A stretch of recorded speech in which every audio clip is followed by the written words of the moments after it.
नमस्कार, मैं हूं रंजीत झा। केंद्रीय मंत्री चिराग पासवान चतरा में मिली प्रचंड जीत के बाद काफी उत्साहित हैं। उन्होंने इस जीत के साथ साथ बिना रुके बिना थके अगले मिशन की तैयारी शुरू कर दी है और इस मिशन को सफलतापूर्वक अंजाम तक पहुंचाने के लिए उन्होंने खास टीम का गठन किया है और इसकी अधिसूचना भी उन्होंने जारी कर दी है।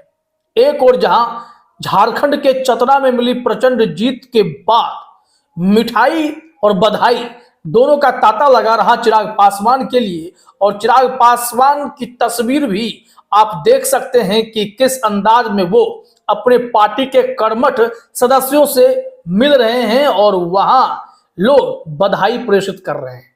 लेकिन इस वक्त जो रिपोर्ट आई है कि चिराग पासवान रुके ही नहीं।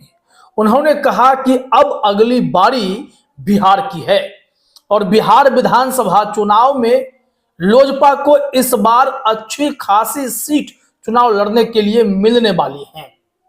और इसी के मद्देनजर चिराग पासवान ने जो टीम बनाई है उसको लेकर पहले तो ट्वीट देखिए। यह लोक जनशक्ति पार्टी का ट्वीट है कि राष्ट्रीय अध्यक्ष सह केंद्रीय मंत्री आदरणीय श्री चिराग पासवान जी के निर्देशानुसार लोक जनशक्ति पार्टी की संगठनात्मक मजबूती और आगामी चुनावी तैयारियों को ध्यान में रखते हुए निम्नलिखित महत्वपूर्ण नियुक्तियां की गई हैं और सभी पदाधिकारी अपने दायित्वों का कुशलतापूर्वक निर्वहन करेंगे।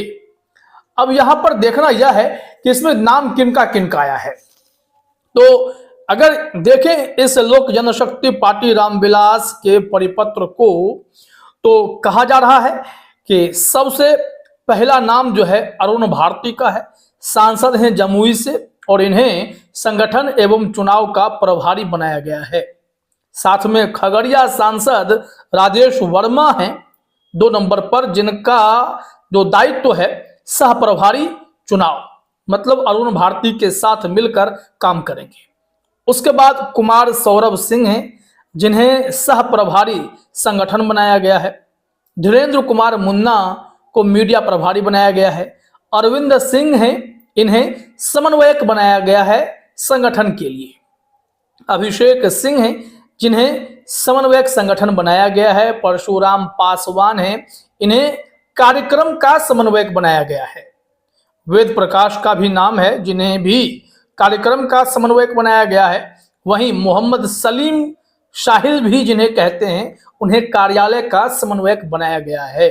और यह आदेश पर दस्तखत है राष्ट्रीय प्रधान महासचिव, मतलब यह कह लें आप national chief general secretary Lojpa Ramvilas Abdul Khaliq ji का। इन्होंने अपने हस्ताक्षर से यह अधिसूचना जारी कर दी है। निश्चित तौर पर बिहार में एक नई ऊर्जा के साथ चिराग पासवान की टीम आपको मैदान में दिखेगी, क्योंकि इस बार नीतीश कुमार से भी कोई बैर नहीं है और बीजेपी भी इनके साथ कदम से कदम मिलाकर चल रही है, क्योंकि चिराग पासवान की प्रसिद्धि और उनके वाक्पटुता भाषण शैली के मुरीद खुद प्रधानमंत्री भी हो गए। इस वजह से महाराष्ट्र में भी जमकर चिराग पासवान ने बीजेपी के लिए चुनाव प्रचार किया और हर मंच पर बड़े बड़े पोस्टर में चिराग पासवान की तस्वीरें दिखाई पड़ती थी, वहां नीतीश कुमार भी दिखाई नहीं पड़ते थे। ऐसे में चिराग पासवान का कद जितना बढ़ा है उस हिसाब से बिहार में अब वो अपनी तैयारी में भी जुटे हैं। जो एयरपोर्ट के पास उनका ऐतिहासिक 40 साल पुराना लोजपा दफ्तर है, वो भी अपने चाचा से उन्होंने वापस पाने में सफलता पाई है और अब वहीं बैठकर पूरे मिशन को अंजाम भी देंगे। लेकिन इसके इतर लोक जनशक्ति पार्टी ने अब लोजपा के स्थापना दिवस समारोह को भी शक्ति प्रदर्शन की तरह मनाने की तैयारी शुरू कर दी है और सबको कहा है कि स्नेहिल आमंत्रण है। यहां देखिए एक ट्वीट, एक स्क्रीनशॉट देखिए, यह आमंत्रण पत्र भी है। इसमें खुद लोक जनशक्ति पार्टी बिहार प्रदेश के अध्यक्ष यहां निमंत्रण दे रहे हैं। चिराग पासवान की तस्वीर है, रामविलास पासवान भी है। कहा जा रहा है कि स्नेहिल आमंत्रण दलितों, वंचितों और शोषितों के उत्थान के लिए संकल्पित लोक जनशक्ति पार्टी रामविलास के 24वें स्थापना दिवस समारोह के अवसर पर बिहार प्रदेश कार्यालय में एक भव्य कार्यक्रम का आयोजन किया गया है, जिसमें पार्टी के राष्ट्रीय अध्यक्ष सह केंद्रीय मंत्री आदरणीय चिराग पासवान जी बतौर मुख्य अतिथि शामिल होंगे। इस कार्यक्रम में सबको सादर आमंत्रित किया गया है, जिसमें 28 नवंबर 11 बजे दिन का समय है। एक व्हीलर रोड पटना, मतलब वही ऑफिस जिसमें चिराग पासवान ने हाल ही में जाकर नारियल फोड़कर ऑफिस का शुभारंभ किया था। लेकिन यहां पर सबसे बड़ी बात यह है कि 28 नवंबर का एक और प्लान था गांधी मैदान का, जिसे फिलहाल इन लोगों ने स्थगित किया है। अब पूरे बिहार को इस बात का एहसास कराने के लिए जो नई टीम गठित हुई है, वो आकलन करने के बाद, चाहे वो कार्यक्रम से जुड़े हों, संगठन से जुड़े हों, कार्यालय से जुड़े हुए हों, चुनाव से जुड़े हुए हों, वो सब मिलकर एक रणनीति बनाएंगे। फिर पूरे बिहार को वो मैसेज पहुंचाएंगे कि पटना के गांधी मैदान में हमने बड़ी रैली का प्लान किया है, तो आप लोग भी आकर इसमें जुड़िए। लेकिन देखना यह होगा कि चिराग पासवान का कद जितना बड़ा है, क्या सिर्फ अपने नाम पर, ठीक उसी तरीके से जैसे बीजेपी नरेंद्र मोदी के नाम पर चुनाव लड़ने जाती है, वही जादू चिराग पासवान बिहार में बिखेर देंगे। पहले रामविलास पासवान मतलब होता था कि उनके नाम पर जितने भी लोग टिकट पाएंगे, चुनाव लड़ेंगे, वो सब जीत जाते हैं। अभी चिराग पासवान अपने पिता के स्वर्गवास के बाद से जब से पार्टी को संभाला है, ना सिर्फ संभाला बल्कि बिखरी हुई पार्टी को फिर से खड़ा करके स्थापित भी कर दिया, और जिनको जिनको टिकट दिया वो जीते।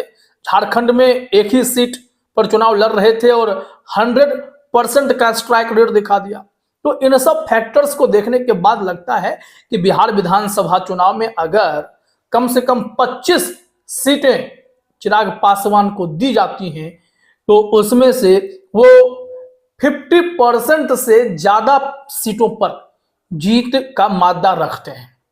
और कई ऐसी सीटें हैं जो आजमाई हुई हैं, जिसमें चिराग पासवान अपनी ताकत झोंकेंगे तो निश्चित तौर पर जीत की तरफ भी बढ़ते हुए वो आपको दिखाई पड़ेंगे। ऐसे में लोक जनशक्ति पार्टी की तैयारी पूरी है। संगठन के स्तर पर नए नए पदाधिकारियों को नियुक्त कर दिया गया है। इसके इतर अब एक कार्यक्रम का भी यहाँ पर आयोजन हो रहा है उसी ऑफिस में। अब लोगों ने इनके बारे में ट्वीट भी करना शुरू किया। चिराग पासवान के एक हेलीकॉप्टर से उतरती हुई तस्वीर है, इस पर गौरव सोनी ने लिखा भी है, चिराग ने फिर एक बार खुद को साबित किया है। लोकसभा चुनाव के बाद अब झारखंड में भी लोजपा ने 100% स्ट्राइक रेट के साथ जीत हासिल की है। ये चिराग के धैर्य, साहस और संकल्प का परिणाम है। बिहार, नागालैंड और अब झारखंड में भी पार्टी का प्रतिनिधित्व हो चुका है। आने वाले दिनों में पार्टी का विस्तार देश के कई राज्यों में भी किया जाएगा।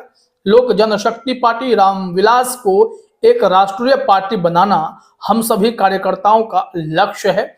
इस लक्ष्य को प्राप्त करने के लिए हम सब प्रतिबद्ध हैं। ये भी लोजपा से ही बिलोंग करते हैं।